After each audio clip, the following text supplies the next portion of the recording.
Michael Travia, bonjour. Vous êtes CEO d'Orange Wholesale, ancien directeur exécutif technologie et innovation du groupe Orange. Et vous pilotez cet ouvrage collectif, L'important c'est toujours le CO2, qui vient de paraître aux éditions Débat Public et qui réunit les contributions de 8 personnalités du monde économique sur ce sujet primordial qu'est le CO2. Et Ludovic Donati, bonjour. Vous êtes directeur du groupe Lithium France au sein du groupe Eramet et vous êtes l'un des contributeurs de cet ouvrage collectif puisque vous signez le chapitre 3 intitulé « Numérique et métaux, deux socles pour la transition énergétique ». Alors ma première question, elle est pour vous, Michael Travia. Il y a un an, on échangeait déjà à propos de votre premier ouvrage collectif qui s'intitulait « L'important c'est le CO2 », toujours aux éditions Débat Public. Pourquoi avoir réitéré l'exercice ? Qu'est-ce qui a changé en un an, ou plutôt qu'est-ce qui n'a pas suffisamment changé pour vous inciter à vous réemparer de cette question primordiale aujourd'hui ? Je crois que ce sujet du CO2, il est majeur pour nous tous. On habite tous sur la même planète, on a nos enfants, on a notre vie ici, et je crois que c'est un enjeu crucial, c'est un enjeu existentiel pour l'humanité, et donc existentiel aussi en tant qu'individu, aussi en tant qu'entreprise. C'est pour ça que j'ai souhaité renouveler cet appel, un appel à l'action, avec des regards différents, des regards complémentaires, et c'est ça que j'ai souhaité avec cet ouvrage, c'est avoir des regards comme celui de Ludovic, comme celui d'économistes, comme celui de gens qui ont une vision plus sociologique, plus industrielle parfois, parce qu'on a besoin de tout le monde pour arriver à notre objectif, et notre objectif c'est l'accord de Paris, c'est de pouvoir vivre sur une planète, je dirais, qui est vivable, et aujourd'hui on n'en prend pas complètement le chemin, c'est pour ça que j'ai souhaité renouveler cet appel. Très bien, alors la diversité des approches, vous en êtes l'incarnation déjà tous les deux ce matin. Peut-être vous poser une question à tous les deux avec vos regards croisés, à la fois vous qui venez, on l'a dit, Michael Travia, du monde des télécoms avec une expérience très importante au sein du groupe Orange, et puis vous qui venez d'un groupe minier métallurgique avec un fort ancrage industriel. Alors comment est-ce que l'un et l'autre vous avez appréhendé au sein de vos groupes respectifs cette question climatique et environnementale, et comment est-ce qu'elle s'incarne dans ces différents secteurs que vous représentez ? Peut-être qu'on va commencer par vous, Ludovic Donati. Alors nous, on est un groupe minier métallurgique, et donc on est dans un secteur qui de toute façon est par essence très consommateur, puisque c'est de l'industrie extractive. On extrait des minerais, on extrait les métaux qui sont dans les minerais. Et donc il y a un vrai sujet, on parle de transition énergétique, on parle du coup de passer d'un monde où on était des énergies fossiles à un monde où on est plus orienté autour de l'électrique, donc avec des besoins en métaux qui sont très forts. Et la question c'est comment est-ce qu'on fournit ces métaux pour la transition énergétique tout en assurant le minimum d'impact qui soit CO2 ou même plus globalement autour des limites planétaires. Et donc c'est quelque chose qu'on regarde depuis plus de 5 ans chez Eramet, avec une politique RSE qui se veut très volontariste. On en a profité aussi pour redéfinir notre raison d'être. On veut être une référence de l'extraction responsable des ressources minérales de la Terre pour le bien vivre ensemble. Et donc il y a un sujet aussi très important de travail autour des communautés locales et du partage de la valeur, de la richesse qui est créée, tout en assurant le minimum d'impact. Très bien. Et alors vous, Michael Travia, au sein d'un grand groupe télécom comme Orange, comment est-ce que cette question se matérialise au quotidien ? Elle est très concrète pour nous, elle est très concrète pour nos salariés d'abord, parce que c'est quelque chose qui est vraiment dans notre ADN, dans l'ADN de nos équipes. On a d'abord un objectif, une ambition, être net zéro à l'horizon 2040, 10 ans avant les accords de Paris. Ça veut dire concrètement diviser par 10 nos émissions et puis compenser les émissions qu'on ne peut pas réduire. Et ça se fait de manière assez simple, je dirais. On a d'abord nos émissions directes, donc c'est notamment la consommation électrique que nous avons. Donc là, c'est recours massif aux énergies décarbonées. Et puis l'essentiel de nos émissions, puisqu'on est en fait dans un domaine de bout en bout, Ludovic parlait des industries extractives, nous on est aussi à la fin des utilisateurs de ces minerais pour les équipements télécoms, les équipements qu'on met à disposition de nos clients. 80% de nos émissions, c'est ce qu'on appelle les émissions indirectes, le scope 3. Et ça, pour le réduire, ça passe par des actions de réduction, d'optimisation, d'arrêt de technologie. Ça passe également par le développement de l'économie circulaire. Et ça, c'est quelque chose qu'on fait beaucoup. Par exemple, pour les box que nous mettons à disposition de nos clients, eh bien, on les conçoit dès le début pour qu'elles puissent être facilement réparées, réutilisées. Une box chez Orange, elle peut avoir jusqu'à 10 ans de durée de vie. Et on fait pareil pour les smartphones. On travaille avec les fabricants de terminaux pour que les smartphones, qui aujourd'hui ont une durée de vie moyenne de 3 ans, puissent aller au moins jusqu'à 5 ans. Alors il y a un sujet qui revient dans vos 2 contributions et qui, je crois, dans vos 2 secteurs est absolument déterminant, c'est le sujet de la data. Alors comment est-ce que dans l'un et dans l'autre de vos secteurs, cette question des données, alors qui est particulièrement ambivalente parce qu'on sait dans le numérique que ça peut être à la fois producteur de CO2 et en même temps une partie de la solution pour y répondre. Donc comment est-ce que la data peut être à la fois un levier dans l'un et dans l'autre des secteurs que vous représentez? Je ne sais pas, qui veut commencer? Peut-être vous Peut-être oui, sur l'industrie extractive, en fait, sur la transformation digitale qu'on a menée chez Eramet depuis plus de 5 ans, elle a été basée sur le fait qu'il faut qu'on puisse produire différemment, de manière plus efficace. Et l'enjeu primordial, c'est la donnée, la maîtrise de la donnée. Les mines d'Eramet sont des mines à ciel ouvert, donc ce sont des grandes carrières. Et pouvoir savoir ce qui se passe sur la mine à tout instant, grâce à des drones, par exemple, qu'on fait circuler, qui permettent de récupérer de la donnée et donc de monitorer l'impact que nous avons sur la production, l'état des stocks intermédiaires, les liens avec la planification et les enjeux de transport en aval sont essentiels pour arriver à produire plus, mais arriver à produire mieux. Et derrière, on a aussi tout l'enjeu de la maîtrise des données environnementales. Ça fait vraiment le lien avec cette notion d'impact, connaître nos consommations d'eau pour pouvoir les diminuer, connaître les plans de revégétalisation et avoir la maîtrise de la donnée. On a développé des algorithmes, par exemple, qui nous permettent de monitorer la revégétalisation de nos sites de bout en bout et de pouvoir le prouver aussi au niveau des communautés locales et de nos employés. C'est quelque chose qui est extrêmement important. Donc la maîtrise de la donnée va de pair avec une meilleure maîtrise de l'industrie extractive plus globalement, et la certification et la traçabilité de ces données pour les industries aval, dont l'industrie du numérique. Très bien. Et alors vous, comment est-ce que la donnée est utilisée? Alors elle est omniprésente dans un groupe comme Orange pour précisément œuvrer en faveur de la transition environnementale. Ça, on a coutume de dire qu'on ne peut pas améliorer ce qu'on ne peut pas mesurer. La première chose, c'est de mesurer. Ensuite, c'est de modéliser, c'est-à-dire quels sont les leviers qu'on va pouvoir utiliser pour atteindre nos objectifs de réduction de CO2. Les télécoms, c'est à peu près entre 2 et 3% des émissions de CO2. C'est à la fois peu et beaucoup. Et concrètement, pour nous, c'est important, par exemple, de comprendre que 80% de ces émissions dans le domaine du numérique viennent des équipements. Ça veut dire que si vous envoyez plus de mails ou que vous regardez plus de vidéos sur Netflix, par exemple, ce n'est pas ça qui va fondamentalement modifier votre empreinte carbone. Là où vous pouvez vraiment agir, c'est, par exemple, en gardant vos équipements plus longtemps, vos smartphones, vos télévisions, vos ordinateurs, qui sont l'essentiel de l'empreinte numérique du CO2.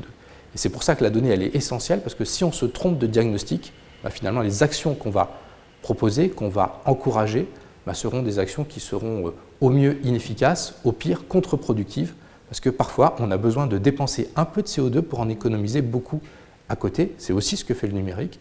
Par exemple, quand on parle de télétravail, on sait aujourd'hui que les déplacements sont l'une des sources les plus importantes d'émissions de CO2 et on a parfois besoin de numérique pour éviter justement certains de ces déplacements. Très bien. Alors vous parlez aussi d'une notion que je voudrais que vous puissiez nous expliquer dans l'ouvrage, c'est celle de la logique d'empilement. Qu'est-ce que vous entendez par là et comment est-ce qu'on y répond? Alors la logique d'empilement, c'est ce qu'on peut avoir dans certains secteurs. Ce qu'on a, nous par exemple, c'est qu'on empile les technologies les unes au-dessus des autres et qu'on a du mal à arrêter finalement les technologies les plus anciennes. Donc on a commencé dans le mobile avec la 2G, ensuite on a développé la 3G, la 4G, maintenant on est en train de lancer la 5G. On a toutes ces technologies qui sont aujourd'hui actives sur notre réseau. Et donc la logique de l'empilement, elle a des bénéfices, c'est-à-dire que tous les équipements continuent de fonctionner, tous les smartphones continuent de fonctionner, mais elle a aussi des inconvénients parce qu'on accumule ces technologies qui nécessitent des équipements de réseau, qui nécessitent également, qui induisent de la complexité dans le réseau. Et donc c'est à la fois pouvoir arrêter les technologies les plus anciennes, c'est pas ce qui est le plus intéressant nécessairement, mais en tout cas c'est quelque chose qui est très efficace et donc c'est pour ça qu'on s'est engagé à éteindre la 2G et la 3G à l'horizon 2025 et 2028 et à éteindre aussi notre réseau cuivre puisque maintenant on est en train de déployer la fibre pour tous. Et ça, c'est des gains concrets. Quand on va arrêter le réseau cuivre, par exemple, ce n'est pas tellement les émissions électriques du réseau qui vont nous faire gagner du CO2, mais c'est surtout toutes les interventions, tous les milliers de techniciens qui sont sur le terrain tous les jours pour réparer, pour installer tous ces déplacements-là qu'on va pouvoir économiser quand on n'aura plus qu'une seule infrastructure. Merci beaucoup. Alors, Ludovic Donati, vous posez une question particulièrement intéressante et déterminante dans votre chapitre, que je cite. Doit-on continuer à se développer sur un rythme de croissance soutenu mais potentiellement insoutenable, ou bien se tourner vers une sobriété choisie avant qu'elle ne soit subie ? Comment est-ce que vous répondez à cette question aussi complexe ? C'est une question qui est très complexe, sur laquelle beaucoup de gens planchent actuellement. Dans le secteur des métaux, on voit les besoins qui sont croissants pour assurer une transition écologique et énergétique, c'est-à-dire passage aux énergies renouvelables. Il faut énormément de métaux pour fabriquer des éoliennes, pour fabriquer des panneaux photovoltaïques, pour fabriquer des batteries pour les véhicules électriques. En France, en Europe, on a des enjeux qui sont très importants, qui est qu'on veut passer uniquement à de la production électrique en 2035. 2035, c'est demain, c'est dans 12 ans. Donc il y a des enjeux qui sont très importants. Pour y arriver, il faut des métaux. Pour fabriquer une batterie de véhicule électrique, il faut plus de 40 kg de nickel et de lithium, plus de 5 à 6 kg de cobalt. C'est énormément de terre, c'est énormément de consommation de ressources qu'il faut mettre en œuvre. On estime que jusqu'en 2040, on va à peu près devoir extraire autant que ce que l'homme a extrait depuis le début de l'humanité en termes de métaux. C'est considérable, considérable. Et donc je pense qu'en parallèle de dire on se transforme complètement et on change de l'énergie carbonée à de l'énergie qui est décarbonée mais qui est fabriquée avec des métaux, sur tous les sujets que je vous ai cités, il faut aussi se poser la question de l'usage et de la finalité. Est-ce qu'il faut qu'on reste sur le même rythme? Est-ce qu'il faut autant de véhicules électriques que ce qu'on a de véhicules thermiques aujourd'hui? Ou est-ce qu'il ne faut pas repenser plus globalement la mobilité? Ce sont des questions qui sont ouvertes mais qui derrière posent la question de la croissance. Et sur passer d'une croissance économique carbonée à décarbonée en 1 pour 1, ça va demander énormément de travail sur les métaux et sur l'extraction. Donc oui, après, il y a aussi des réponses comme par exemple l'économie circulaire. Tous les métaux qui sont déjà extraits, ce qu'on appelle la mine urbaine, tout ce qui nous entoure aujourd'hui dans les batteries des smartphones, dans les batteries futures des véhicules électriques, on peut les recycler et même fabriquer du recyclage by design, c'est-à-dire des batteries qui soient faites pour être recyclées facilement. Mais ça va aussi demander beaucoup d'énergie. Donc derrière tout ça, je pense qu'il faut aussi se poser la question de la finalité et quelque part, alors, le thème fait beaucoup débat, mais peut-être de sobriété ou repenser certains usages en tout cas. Très bien, merci beaucoup. Alors on a parlé des data, il y a un autre élément que je voudrais mentionner, c'est l'intelligence artificielle. Alors comment est-ce que dans l'un et dans l'autre de vos secteurs, cette question peut permettre d'avancer sur la réduction des émissions de CO2, ou alors est-ce qu'au contraire, on ne peut pas compter dessus et ce sera un frein supplémentaire? Je ne sais pas si Michael Trabia, vous voulez commencer? Oui. Je crois que l'intelligence artificielle, elle a un côté qui permet d'optimiser, qui permet de rendre plus efficace, donc ça c'est le côté positif, évidemment il faut pouvoir l'utiliser. En même temps, je crois qu'il faut aussi être conscient que les outils d'intelligence artificielle sont des outils, notamment quand on parle d'intelligence artificielle générative, tout ce qui est ChatGPT dont on entend beaucoup parler, qui sont des modèles qui sont extrêmement consommateurs d'électricité. Donc là aussi, c'est important, je crois, on parlait de... je ne sais pas s'il faut parler de sobriété ou s'il faut parler d'avoir finalement le juste outil pour répondre aux besoins. Moi, c'est ça qui est important pour moi. Et là, dans l'intelligence artificielle, c'est pareil. Je crois qu'il faut éviter d'avoir des modèles qui soient des modèles trop complexes, trop lourds, pour répondre à des besoins simples. Donc cette adéquation entre finalement le besoin et l'outil qu'on utilise, je crois qu'elle est essentielle. Elle est essentielle aussi dans l'intelligence artificielle. Après, je crois qu'on ne peut pas se permettre de se passer de ces outils dès lors qu'on les utilise correctement, avec responsabilité.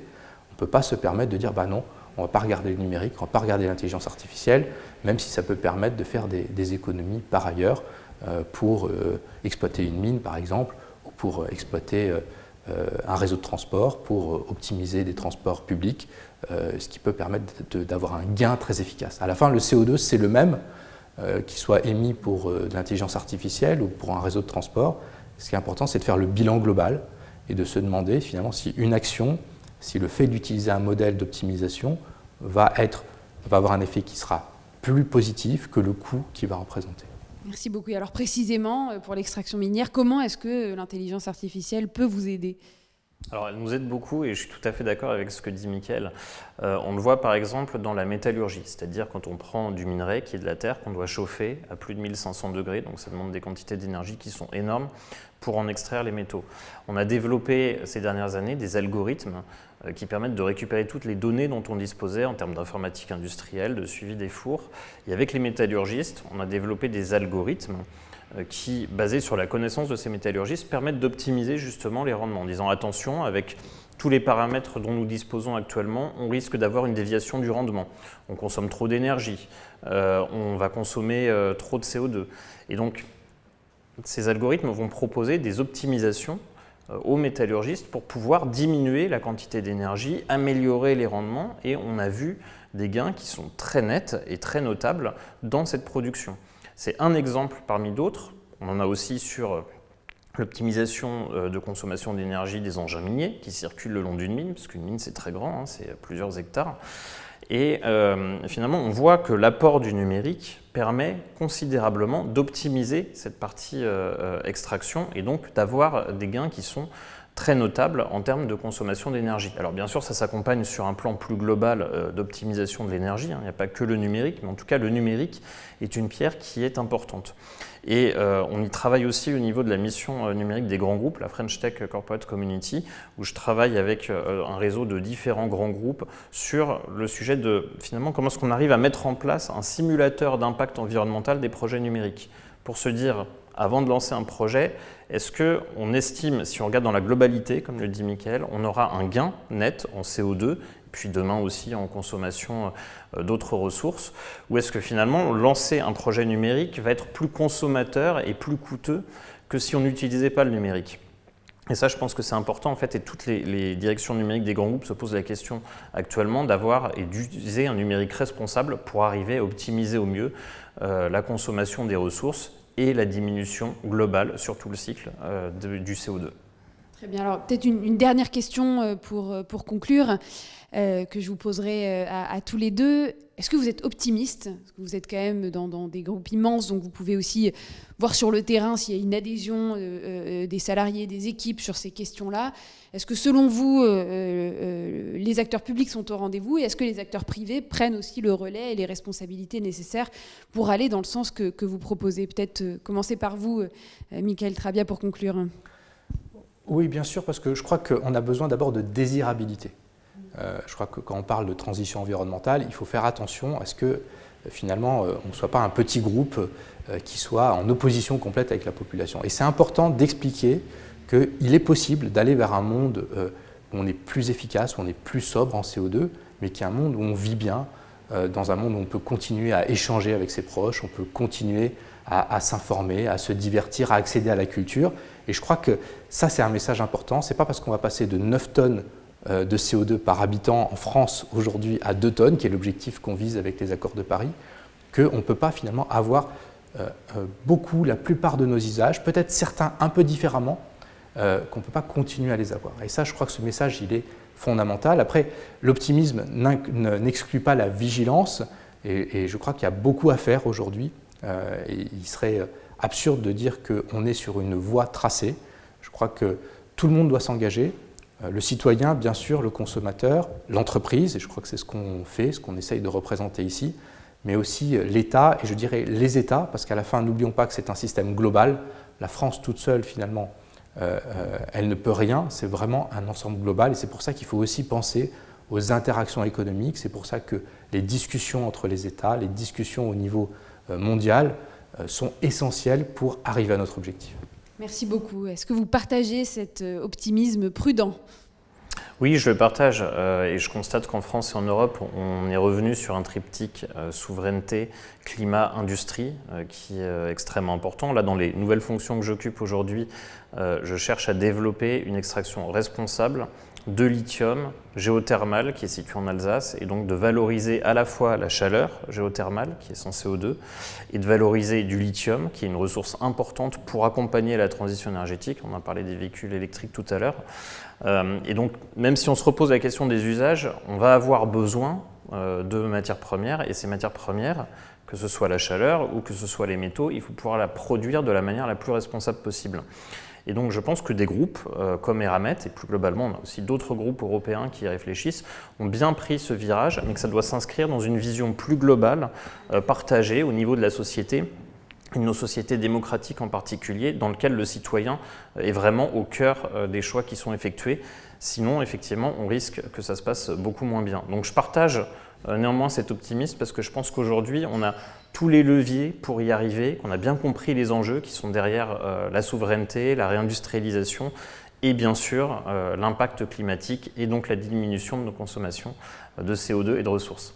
Très bien, et cet ouvrage est donc une brique supplémentaire pour nous y mener. Merci encore infiniment à tous les deux. Je rappelle qu'il vient de paraître aux éditions Débat Public et son titre, L'important c'est toujours le CO2. Et j'invite également les lecteurs à lire le précédent volume, L'important c'est le CO2, qui est paru l'année dernière. Merci beaucoup à tous les deux. Merci.